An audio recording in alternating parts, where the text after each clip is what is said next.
is up, everyone? And Jedi here from Eternal Journey, the podcast, and your host for the first ever Content Creator Showdown.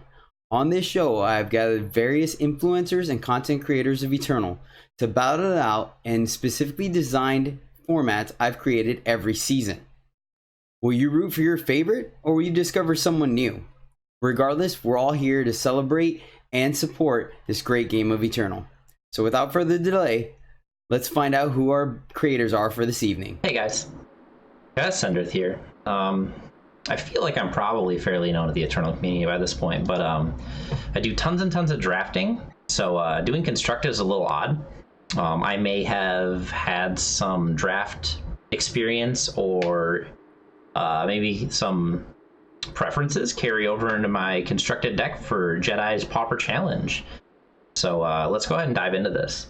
So as I was looking through things, I realized that cross-format All-Star Blood Nurse is a common, and we also knew that Horn of Plenty is also a common. So we're going to go ahead and try and take advantage of the Blood Nurse Arcanum Elite combo that already exists in the current draft format. See if it can kind of carry us to victory in this tournament. So clearly we have our early game with Blood Nurse and Arcanum Elite. It's going to kind of help us get a little bit of flying advantage right away. Devotee and Trailmaker are both going to help us ramp a little bit. I wanted cards that generated additional cards, kind of like pseudo card advantage. Amber Acolyte does a great job of that. Not only is it going to be a 2-1 for 3, but it's also going to draw a card in the sense of drawing power, ensuring that we make it to our turn 5 and beyond. Turn 5 we have our Haymakers, Infused Guardian, which is a phenomenal card in set 5 draft.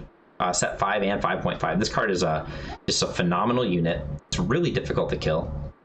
It has endurance, so you can be both offensive and defensive, which is just a fantastic unit overall. Horn of Plenty is going to kind of lead us into the mid to late game, kind of buffing all of these ramp units and fixing units, allowing us to continue to apply pressure. Eventually, we'll just kind of chip them away with things like Archive Curators if we really need to, if the Blood Nurses don't get their job done. And then while we're going wide with Blood Nurses and Little Dorks, we have Mob Rule, which is just another, probably the best removal spell in the format, I'll say. And if you're only counting commons, I think Mob Rule is going to do a really good job kind of cleaning up problematic units. We also have Extract. It can take out kind of like the early game and kind of scout and ensure our draws are good. And then a card that I think might be good in this format, Cut Ties. While it is expensive, it is a unconditional removal spell that is fast. Why did I pick this over something like Eviscerate? I'm willing to pay 1 more power to have a fast spell that kills a unit. So that kind of gives you an idea. We rounded out at 27 power. Amber Coins kind of help us a little bit. They're not super necessary, but I think they're going to be beneficial to us to kind of go a little wider, give us a little extra use out of these mob rules. So deck's pretty straightforward, tons and tons of 4-ofs, and hopefully it works for me. And hopefully you get to say fly my pets 100,000 times during this event. Cassandrith is one of my favorite drafters to watch. He's been known to snatch victory out of the jaws of defeat time and time again, with very technical play and always keeping his cool. I'm super excited to see if he's able to flood the board with a bunch of 1/1 flying lifelink bats, but we'll have to wait and see. But for now, let's find out who his opponent is. Hello, my name is Mark, or Gato Sujo in-game, and together with my co-host Jason, we are the Misplay Podcast.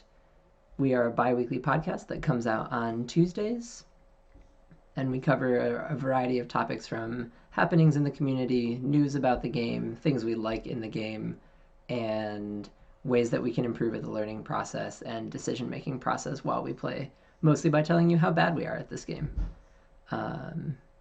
We are on Twitter and social medias. You can find us at The Misplay on Twitter. We are info@themisplay.com for email and business inquiries. And for the Content Creator Showdown, I drew Cassandrith for round 1, and I'm a little bit scared because he's a really talented streamer and a talented player. So I'm just going to walk through my deck, a little bit of the logic, and then call it good. Or, not logic, as we are the Misplay. I thought a monocolored deck would be a stable thing to play. I didn't like the look of the fixing for the format. And so I looked at Warcry, and I thought a cool way to get an advantage would be to have an oversized unit. And so I decided I wanted to try to see how often I can make Coastal Blade Barrier be a 3-power 5/5. So I'm playing some armor enablers and some Warcry units. My other aim was to be able to go over mono red in case that was prevalent. So you'll note I have a pretty simple power base, just the 17 sigils and then a coin and waystone. Coin enables my flyers, it enables more twists for Torrid Test Pilot to keep blade barriers up as 5/5s, and waystone, of course, for the same purpose. I had a small weapon suite, um, and I thought the removal was pretty soft in this format, so I thought maybe playing a couple of weapons wouldn't be so dangerous. They suit up a flyer well, they have a little bit of extra utility, um, allowing my smaller units to attack more often, or in Peacekeeper's Helm, Rebuke in the later game. For my removal, I chose Retribution since I'm attacking with flyers, and Mithril Mace since I was playing on the armor theme. And then I just wanted to smooth everything out, so I played a playset of Inspire, I played a playset of Lingering Influence, and I used Finest Hour as a pseudo removal spell. I think Mark is being a little too modest. I have seen him play. He has quite a bit of play skill himself. I believe I've lost to him quite a few times. But that being said, I do like his take on the format. The fact that he's looking at the format as a whole when building his deck instead of just his deck list, particularly what he wants to play, and the efficiency and smoothness of it. I do look forward to seeing just how far he can push Kasual Bladebearer in this format. But without further ado, guys, let's go ahead and head down to the match and see how our guys do. Mark keeps an opener of Justice Sigil, Stalwart Shield, Lingering Influence, a Torrid Test Pilot, an Oni Samurai, and a Mithril Mace. Cassandrith also keeps 7, holding on to a Time Sigil, Xenon Banner, Cut Ties, Extract, Amethyst Acolyte, Amber Acolyte, and an Infused Guardian. Cassandrith wins the die roll and starts us off. Cassandrith starts us off by playing his Xenon Banner, and Gato Sujo follows it up with a Justice Sigil and an Oni Samurai.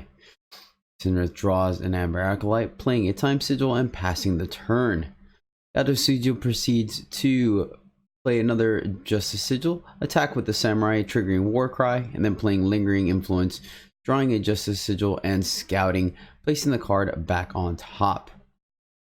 Cassandrith misses his second power, so he passes the turn. Gato Sujo plays his Justice Sigil, attacks again with the Samurai, and follows it up with a Bright Mace Paladin.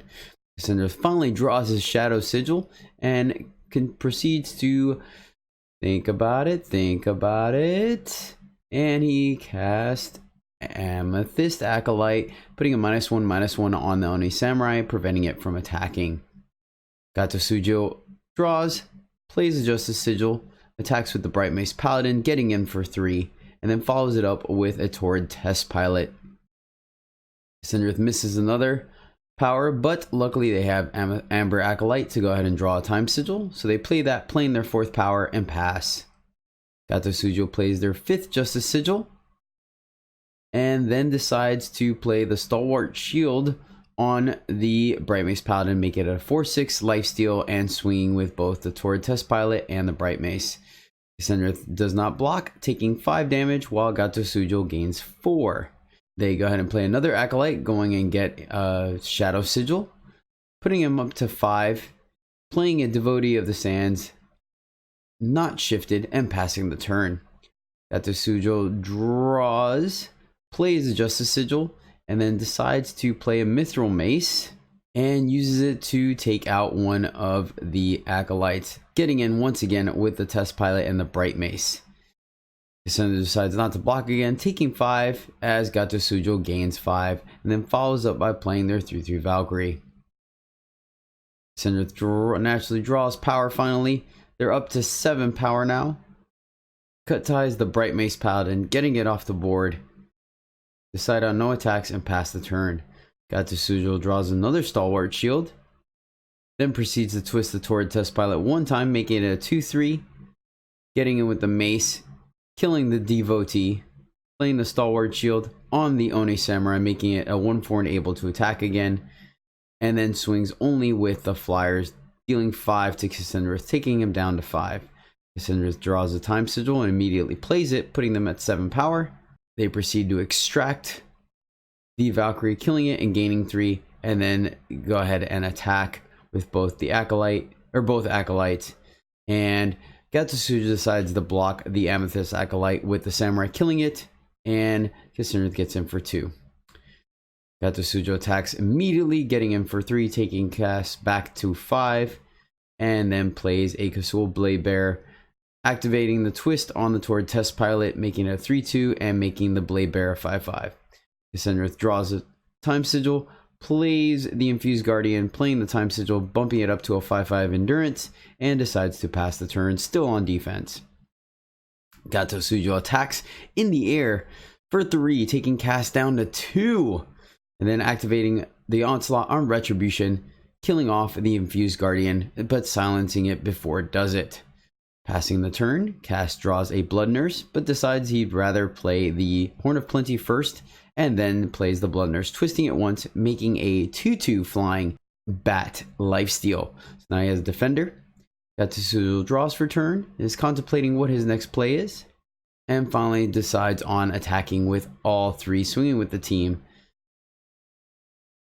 Cassandra decides to double block the Blade Bearer, go ahead effectively getting all his units off the board and taking out the Test Pilot with the 2-2.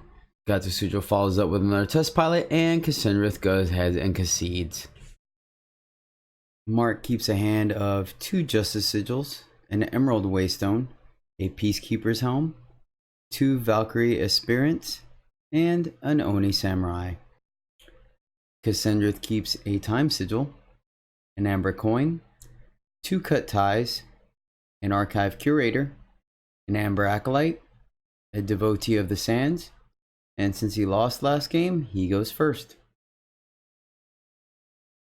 Alright, for game 2, Cassandra starts us off by playing Amber Coin, depleted. Gatsusujo go ahead and plays his Justice Sigil, followed up with the Oni Samurai, getting a little bit deja vu going on. But then we have a second Time Sigil and a turn 2 Devotee of Sands for Cassandra and passes.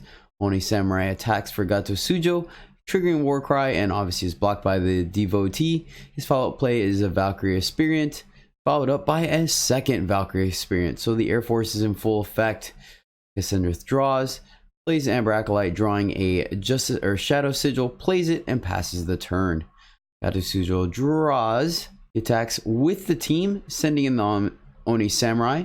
Cassandra decides to trade with the Amber Acolyte, and Gatsusujo follows it up by playing a Kasual Blade Bearer. Cassandra draws an Amethyst Acolyte, sitting at 4 power, and decides to play Curator, silencing the Kasual Blade Bearer. Gatsusujo attacks with the team yet again. Cassandra blocks the Curator on a Aspirant and the Devotee on the Blade Bearer. Gatsusujo Finest Hours the Aspirant, killing the Curator and dealing 1 to Cassandra before passing the turn. Cassandra plays an Amethyst Acolyte, destroying one of the Aspirants. Gatsusujo plays a Justice Sigil, attacks with his only flyer, follows it up by playing a Torrid Test Pilot, and tries to pass the turn, but before that's done, Cassandra mob rules the Test Pilot, killing it. Cassandra plays a Shadow Sigil, and then follows it up by casting Extract on the Blade Bearer and attacking with the team for 3 before passing the turn. Gatsusujo attacks with the Experience in the air, dealing 1 to Cassandra, and then follows it up with a 2-3 Oni Samurai. Cassandra goes ahead on aggressive play, cut ties the Samurai, gets in for another 3, and then plays a Power Sigil, bumping him up to 7. Gatsusujo casts a Peacekeeper Helm on the Aspirant and simply attacks. Cassandra, with all the removal, casts another Cut Ties on the pumped up or equipped Aspirant with a smirk on Gatsusujo's face. He takes the 3 and draws a Soaring Guard, playing it immediately and passing the turn. Cassandra attacks with the team yet again, leaving back Blood Nurse, not wanting to lose it, and passes the turn. Gatsusujo draws a Mithril Mace and passes the turn. Cassandra attacks again for 3, Finally hitting that 5th power, Gatsusujo does the old Peacekeeper Helm again, this time casting Spellcraft on the Blood Nurse, effectively silencing it, but Cassandra has the silence effect of his own, drawing the Curator. He decides to hold back on it and passes the turn. Gatsusujo plays the Mace, killing the Devotee, and decides to hold back a blocker. Cassandra draws a Time Sigil, playing the Curator, silencing the Soaring Guard, and simply passes the turn. Gatsusujo follows it up by playing a Lingering Influence, drawing a Justice Sigil, and scouting to the bottom. In an aggressive move, they attack with the 2-4, and Cassandra decides not to block. So the follow-up play by Gatsusujo is killing the Acolyte with the Mace, and simply playing power and passing the turn. Cassandra draws even more power, having a full grip of power, so they attack with no defenders to take out the Mace. Gatsusujo's follow-up play is a Bright Mace Paladin and passes the turn. Cassandra attacks in the air for 1, and then follows up with a Infused Guardian, playing a power immediately, making it a 5-5 endurance, and passes back to Gatsusujo. Gatsusujo attacks with a 2-4 yet again, and Cassandra calls his bluff, this time blocking with both the Blood Nurse and the Infused Guardian, killing the 2-4 Soaring Guard, but following it up with a Retribution with Onslaught activated, yet again killing the Infused Guardian. Feels like serious deja vu from game 1 here. Gatsusujo finally pulls the trigger, playing the Stalwart Shield on the Bright Mace Paladin, making it a 4-6 lifesteal, and attacks. But Cassandra's with the top deck Acolyte, giving a -1/-1 to the Bright Mace, making it a 3-5 endurance with no lifesteal, but still, Gatsusujo keeps the pressure on and attacks yet again. They play a Waystone, gaining an armor, and pass the turn. Gatsusujo plays a Samurai and attacks yet again. Both players just drawing massive amounts of power. Ugh. Cassandra draws the Curator, plays the Curator, silencing the Bright Mace, making it just a plain old 3-5 now, and gets in with the other Curator in the air, putting our Gatsusujo at 15 and Cassandra at 13. Gatsusujo being extremely aggressive, attacks with both units again, trading off the Amethyst Acolyte with the Oni Samurai, and then simply just bouncing off each other with the Bright Mace and the Curator, following it up with a Blade Bearer. Cassandra's drawing still more power, has to do nothing but pass the turn. Gatsusujo attacks with the Bright Mace Paladin, simply trying to trigger Onslaught for the Emerald Coin, playing the +1/+1 on the Blade Bearer, which is convenient because Cassandra then draws a Mob Rule, not being able to kill either unit, passes the turn after playing a power. Gatsusujo draws a Grunt and with a Warcry trigger on it, so it is 2-4, and plays it and passing the turn. Finally, Cassandra sees some gas, drawing another Infused Guardian, so he plays it immediately, followed by a Sigil, making it a 5-5, and activating Mob Rule, taking advantage of it and killing the Kasul Blade Bearer while they have the opening. They now attack in the air for 2, taking Gatsusujo down to 13, and it's 13 all. Gatsusujo, being yet extremely aggressive, drawing a Mithril Mace, attacks with the 2-4 and the 3-5. It is killed by the Infused Guardian, but he plays the Mithril Mace, 2-for-1ing himself on the Guardian, getting it off the board. Cassandra attacks in the air again for 2, passing the turn with Extract in hand. Ooh, and going face with the Extract, taking Gatsusujo to 3 and getting the Scout going. Gatsusujo unfortunately draws another Justice Sigil and plays it, going up to 10 power. Meanwhile, Cassandra knows he's drawing another Infused Guardian. He gets in for 2 in the air, plays the Guardian, plays the power, making it a 5-5, and passes the turn. Gatsusujo sadly draws more power and concedes the game. 1-1 all. Cassandra keeps a hand with Time Sigil, Amber Coin, Horn of Plenty, Amethyst Acolyte, Amber Acolyte, Trailmaker, and Devotee of the Sands. Gatsusujo keeps a hand of Justice Sigil, Retribution, Stalwart Shield, Minotaur Grunt, Bright Mace Paladin, Inspire, and he is on the play. Alright everyone, welcome back for game 3. Gatsusujo starts us off by playing a Justice Sigil and passes. Cassandra plays an Amber Coin, passing it back. Gatsusujo plays a power and then plays a Minotaur Grunt, giving it back to Cassandra. Cassandra drops his second time source and decides to play a Trailmaker, getting himself his Shadow influence. Passing back, Gato Sujo attacks, triggering the war cry, no blocks from Cassandra, and decides to follow it up with a Soaring Guard with no third power. Passing it back to Cassandra, Cassandra draws, also missing his power, so both one stuck at 3, one stuck at 2, but luckily Cassandra has an Acolyte, Amber Acolyte, going to fetch a Shadow Sigil and making their 4th power play. They decide not to attack and instead just play a Blood Nurse and pass the turn. Gato Sujo draws his Justice Sigil, playing it going up to 3. Attacks with both the Grunt and the Soaring Guard. Cassandra decides not to block, and Gato Sujo follows it up with a Bright Mace Paladin passing back. Cassandra draws an Extract. He decides to play both a Trailmaker and a Devotee, ramping up to 6 power and passing it back to Gato Sujo with no attacks. Gato Sujo attacks with the team, and Cassandra decides to double block the Bright Mace with the Devotee and the Acolyte. Gato Sujo kills the Devotee, and then follows up with Inspire, drawing a coin and playing a 3/4 Samurai, Oni Samurai, giving the +1/+1 onto the Soaring Guard, making it a 2/3. Cassandra plays their 6th power, following it up with a Horn of Plenty, pumping the entire team and passing it back. Gato Sujo attacks with the 2/3 in the air, activating Retribution, taking out the Blood Nurse and passing it back, still missing power. Cassandra extracts the 2/3 Soaring Guard and bottoming another coin, playing an Amethyst Acolyte, putting the -1/-1 on the Oni Samurai, making it a 2/3, and then attacking with the rest of the team.